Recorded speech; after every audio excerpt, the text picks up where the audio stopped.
is the Dirty Studio. Ito, mas okay siya, di ba? The TikTok Star. Ito na yun ulit yung orange, but now it's a silver. TikTok Star. Lagyan natin yan ng damit kasi binablock yan ng binablock ng Facebook Marketplace. Sa mga vlogs, binablock. Kahoy yan, art, pero pag tunay na tao pwede. Grabe talaga mundo ngayon. Pag tunay na taong ganyan na tsura, pwede. Pag sculpture, bawal. Yeah. Lagyan natin ng damit. But the color's good, ah. Dati kasi ano yan varnished wood, so medyo old fashioned. Tignan natin kung gagawin natin siyang TikTok Star. Yeah, so we will finish this today. And then may bago na ito newcomer from Dammam, Saudi Arabia.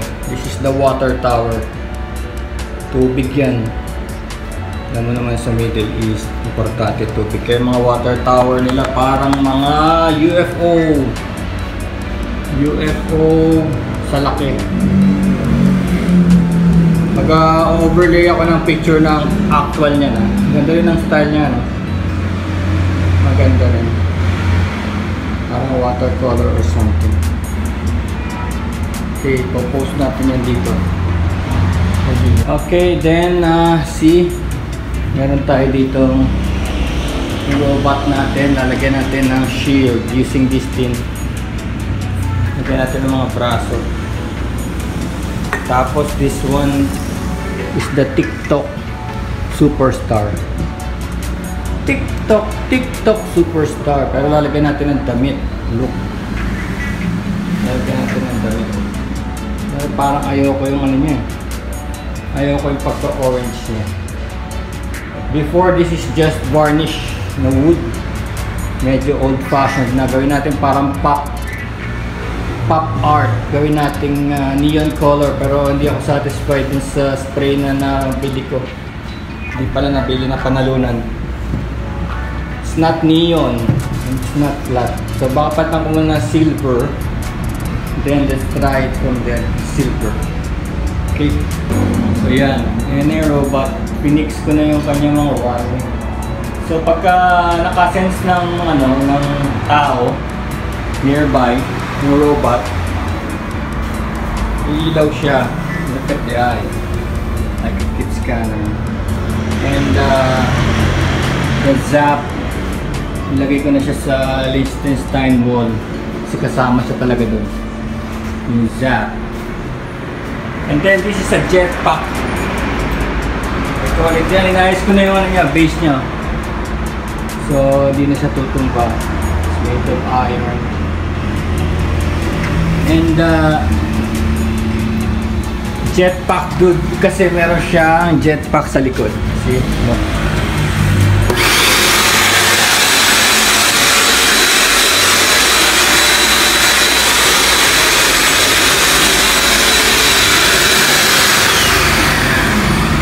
So kung gusto niyo ng panggulat, pwede yung isama sa motion sensing power niya. So hindi lang basta silent. Kung gusto niyo ng may sound, yung sound na yun, yung jetpack sound yun. So pagka merong halimbawa intruder yung sa hobby room nyo, pwedeng pagka nakasense siya na ng intruder, tutunagin jetpack and the lights. Yung sensor niya parang ganyan, no?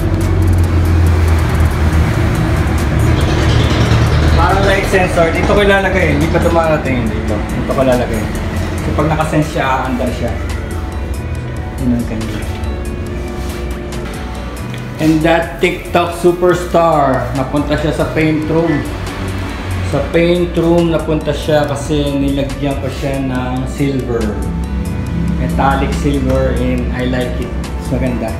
Bukas na yung babalik dito kasi magpapatuyo muna siya. And then finally, parang nagustuhan ko yung tong brasong beer can. There's something here. Dahan-dahan ko yung lalagyan ng paint. Here, naglagay ako ng orange.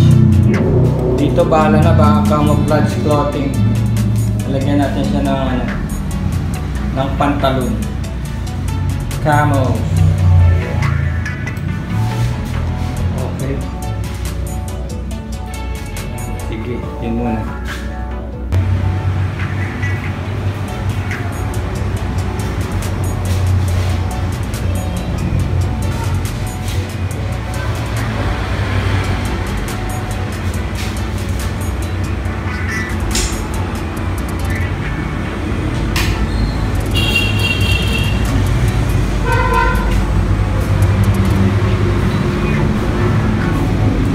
Here, ito, okay na. Para sa arms dyan. It's a bunch of beer cans.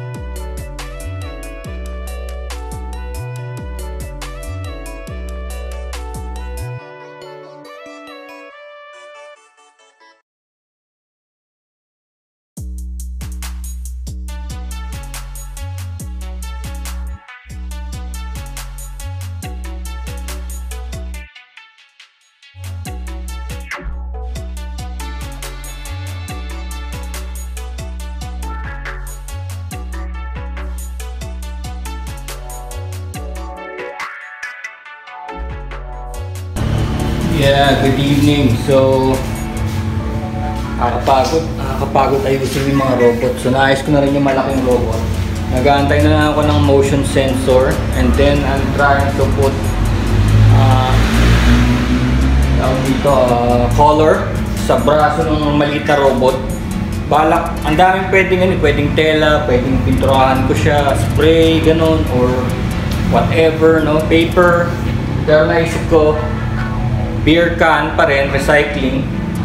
So dahil marami akong beer can, hindi ko tinatapon. So maganda yung color niya, and sa tin. So pwede rin sa legs yun. Kaya lang nabusan ako ng beer can eh. Siguro pagka minom na naman mamaya. So yun ang gagawin natin. San Michel Basquiat. No, batang-bata pa siya, the first black American artist accepted by the American. Pero syempre nung time niya is still meron pa ring problema sa blacks and whites, no, segregation. So ang mga style niya dati is this is with the skull, and then ilalagay niya dyan yung segregation and police brutality against the blacks. Pero ang style niya is like that, parang stick and stone, parang graffiti art, yung parang madumi siya tignan. Maraming din nakaka-appreciate sa art niya. Pero lately, yung ganito niyang skull, this is my work, but yung ganito niyang skull style, nabenta ng $130 million. No, ang nakabili is parang may-ari ng isang parang Lazada or Zalora ng Japan. No, yun ang may-ari na 48 years old na currently single dude, no? Nabili niya yung Basquiat skull, 130 million. Lumalabas, it is the highest to date na nabili sa isang particular item na gano'n, which is like this, no? Si Jean-Michel Basquiat ay nakonekta siya kay Andy Warhol. I believe romantically, no? And Madonna. Hindi ko lang alam kung romantically yung Madonna, pero nakatumira siya sa bahay ni Madonna nung time na yun. Kasi tandaan nyo, si Warhol, saka pero at that time, nag-aanohan sila, kala nila si Basquiat ay kumapit lang kay Warhol dahil sikat na siya. Pero according to the study and research, parehas na silang sikat nun. Kaya lang kasi si Warhol at that time is around 48 something, and Basquiat is only 22, no? So malayo ang gap, no? And of course, yun, kinutya sila, binash yung parang relationship nila, parang naggagamitan sila. Sabi ng masa, no? Sa masang chismoso at chismoso, naggagamitan lang daw silang dalawa, pero parehas naman silang, yung isa master of pop, siya naman is parang ganito. So pinalalabas dito na si Basquiat ay free-spirited, free-thinking, no? Wala siyang pakialam kasi nung time niya, ngayon ilagay mo to sa pader ng Maynila, ewan ko lang kung di burahin ka agad eh. Baka ikulong pa yung ano, diba? Artist, yung mga ganyang art, kahit saan mo yan ikabit ngayon pag di marunong yung tumitingin, makukulong ka, pag mumultahin ka pa, diba? So, itong skull na to, ito naman ang depict ko rito, pero in the present time na ang problema natin ay fake news and mind control, no? So, yung mga Pilipino natin, sadly, hindi na sila critical thinkers at hindi na rin masyado nag-iisip kung ano na lang ang i-flash sa kanila, yun na lang ang natutunan nila, no? At saka yun ang pinaniniwalaan nila, no? Mas naniniwala pa sila sa mga kung sino-sino, no?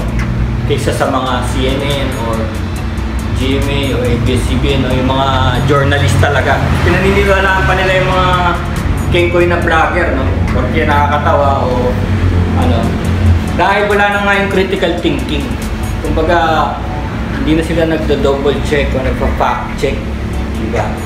Madali lang naman yan eh. Ang tignan mong i-research mo, i-counter check mo, yung sinasabi niya. Total usually is tungkol naman sa history yan eh. Malalaman mo naman eh. Tandaan mo, tingnan mo sa past kung ano ba talaga ang nangyari sa lugar na yan. So yung ganun si Basquiat. Si Basquiat ayan, meron naman tayo yung katotohanan natin, kailangan ibalik natin. Total may nakikita na naman ako, may mga nagpa-fact check na dun sa mga Facebook. Kasi kailangan yan, dun sila sa Facebook. Pwede nang i-grab yun kung mali yung pinapakalat nila. Dapat ganun eh. Kasi parang lumalabas na tatalo pa tayo ng mga hindi critical thinkers.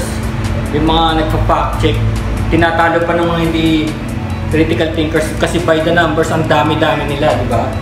Ang dami-dami nilang parang troll nga, troll master, kaya nga may troll master art. And this one is the mind control. Kapangataan nito mind control, pero spelling is K-O-N-T-R-O-L-L, mind control. Ito. So yun ang history ni Basquiat, no? So gusto ko lang sabihin sa inyo na si Basquiat ay isang free thinker. At si Basquiat ay hindi, nung mahirap pa siya, wala siyang pambili ng canvas, no? Ang naging canvas niya ay maski ano, plywood, sa construction site, karton, dyaryo, kahoy, o pinto ng lumang kotse sa junk shop, no? Ganun naging ano niya, canvas niya. Hindi siya naniniwala dun sa bibili ka pa ng ganung canvas, no? Tapos hindi mo rin naman may bebenta kagad. Ang laki-laki itatambak mo kung saan, di ba? Kaya naisip niyo, kaya ganun ang ginagawa ko. Ngayon, nakikita niyo to? Nakikita niyo tong art na to? This ilalim nito is itong ilalim na to is a concrete board. Hardy flex na binaklas sa lumang bahay. Actually, bago pa ito binaklas sa lumang bahay, ginamit pa nga ito para haluan ng simento. No? Kaya may mga simento po. Pero bis sa concrete board, ang maganda na sa concrete board, tibay yan, di ba? Huwag lang mababagsak. Tapos, ang pintura ko, just like Basquiat, siguro mas malala ako kay Basquiat, ano? Kasi ang pintura ko ay hindi acrylic. Ang pintura ko ay maski anong mahawakan ko. This is latex, ha? This is latex. This is textile paint. This is enamel. And this is textile paint. Yung mga, ayan o, ang labnaw. So, yung para sa akin kasi, yung impurities, yung pagkakagawa, yun ang what makes it unique, no? Dahil nga hindi siya perfect, nagiging unique siya.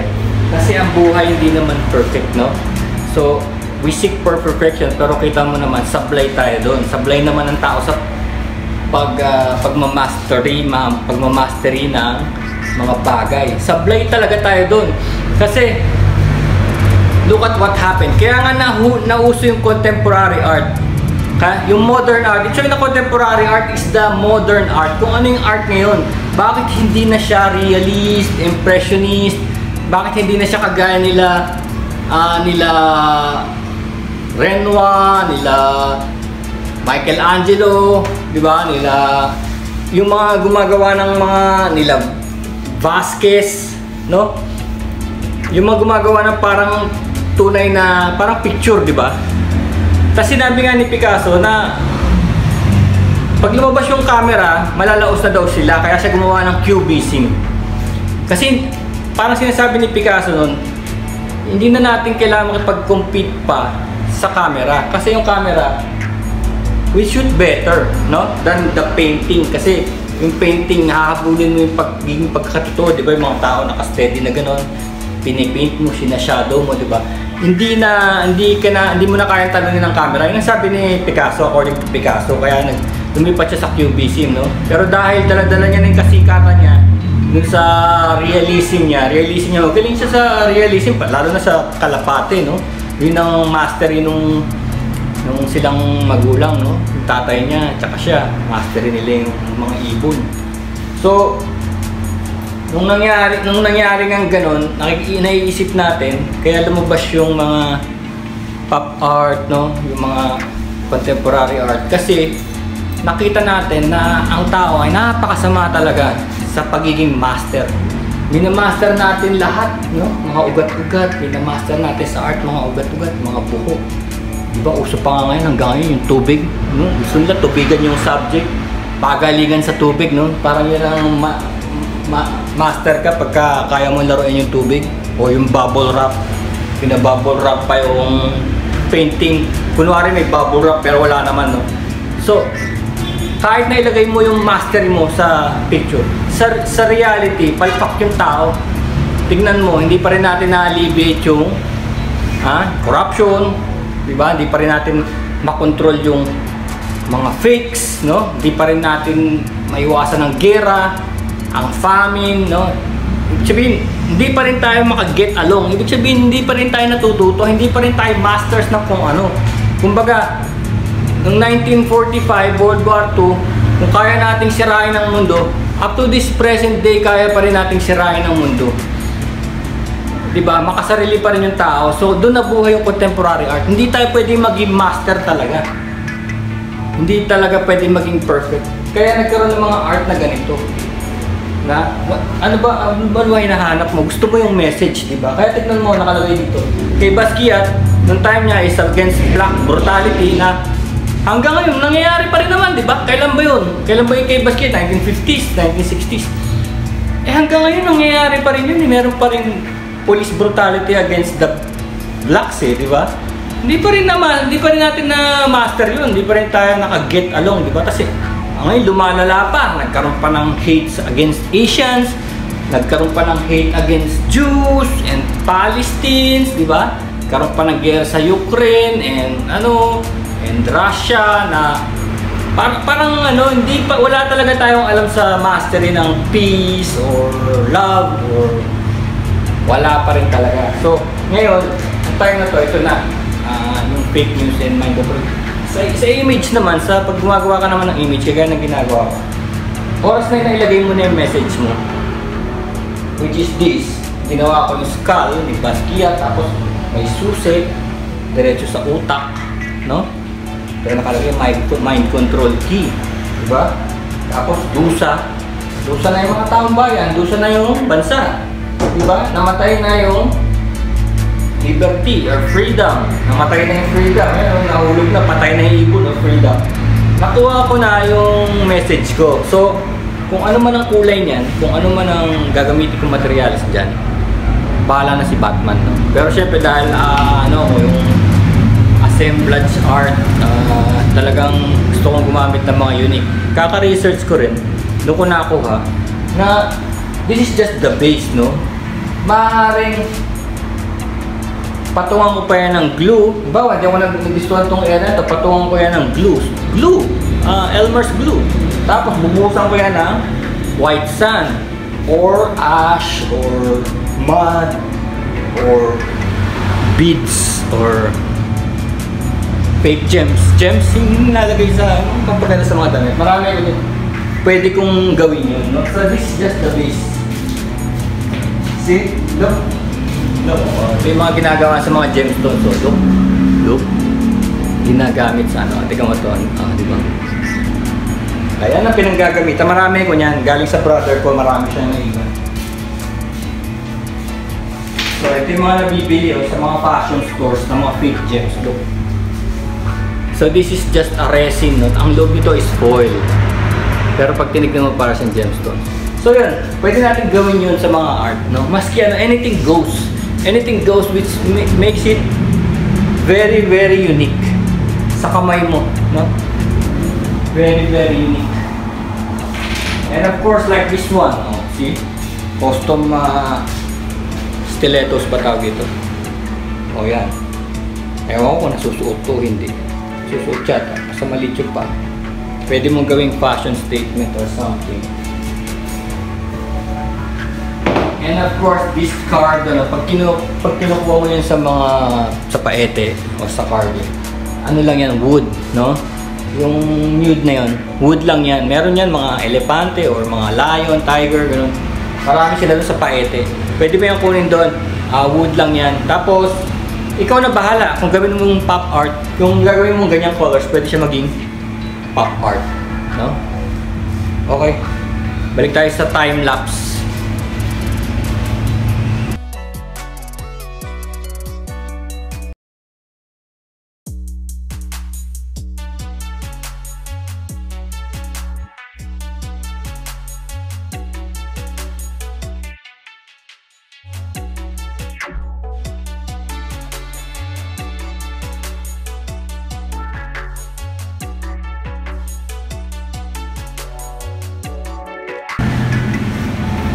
Umabot na sa ano, resin tinting color. Kasi wala akong balak lately na wala akong balak na mag-resin. Kasi medyo mahal yung mga resin. Baho pa. Bali yung ano, inflation art yun, resin yun. Ginamitan ko nito. Kaya lang, post muna sa resin kasi nga mahal. Mahal siya. And mabigat siya. Pero gamitin na lang natin tinting, no? Sayang.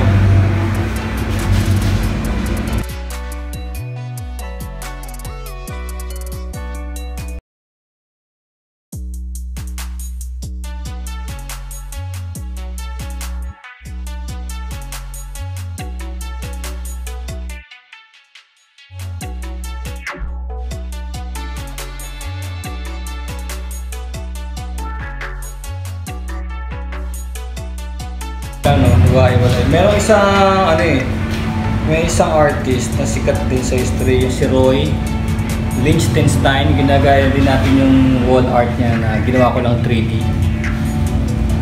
Ginaya ko lang yung mga paint niya, ginawa ko 3D. So, yung crayon, gusto niya rin yung crayon dahil nga kalahati lang daw ang nilalabas. Kagaya niya ng butas-butas. Ngayon ako nagagandahan kasi butas-butas.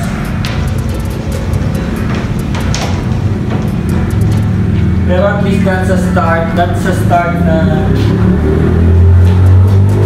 pwede nating lagyan ng same color na acrylic. Makakatimpla tayo ng same color na acrylic.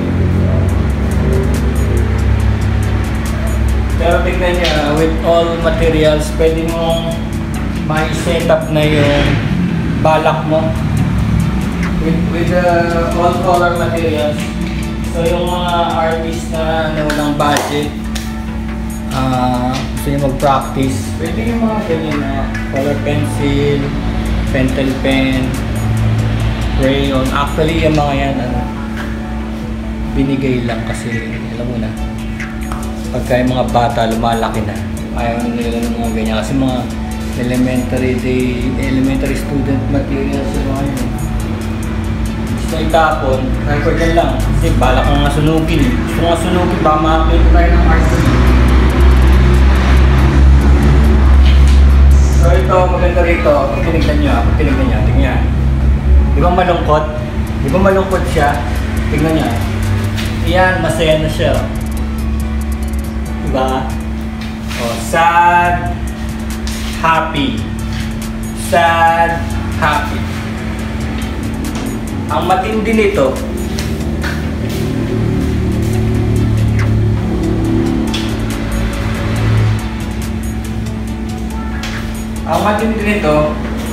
galing siya sa tunay na creature.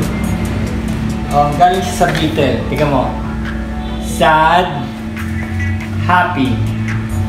Sad, happy. Tunay na creature yan. Na-picture ako yan doon sa, sa Rodriguez Rizal. Habang nagbabike ako, nakita ko siya. Napasigaw pa nga ako eh. Yung dagat yung mga kasama ko eh. Kasi, kala nila nakita ko ng ahas. Kasi sumigaw akong bigla. Sabi ko, ang ganda ng, ganda ng Beetle. Sabi ko, napakagandang Beetle. Hindi na ako nakakita. Ayan, sa Rodriguez Rizal. Panty, malapit na sa Sierra Madre, di ba? Pero, kala ko unique to. Kasi mukhang alien, di ba? Kala ko unique. Yung pala, sinesearch sa internet, meron din sa ibang bansa. Di ba? Happy, look. Happy face.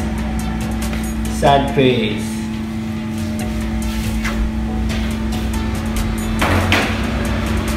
Okay lang muna, hindi pa yan final. No? Sasabi ko, baka lagyan natin yung mga glitters tomorrow. Peace. Teka, bago nga pala tayo magtapos. Let's give me a chance to thank our sponsors. Okay, sponsor natin si Master Cloth Artist Master Octi de los Santos and Kinit and Garlic Hop. Hashtag Garlic Hop. And of course, other artists there. More to come. Meron tayong acrylic sunflower, Griselda Manalo, and Marie Basilio, CEO of Nuyoma. And of course, that's Abdullah, artist from KSA. Okay, peace.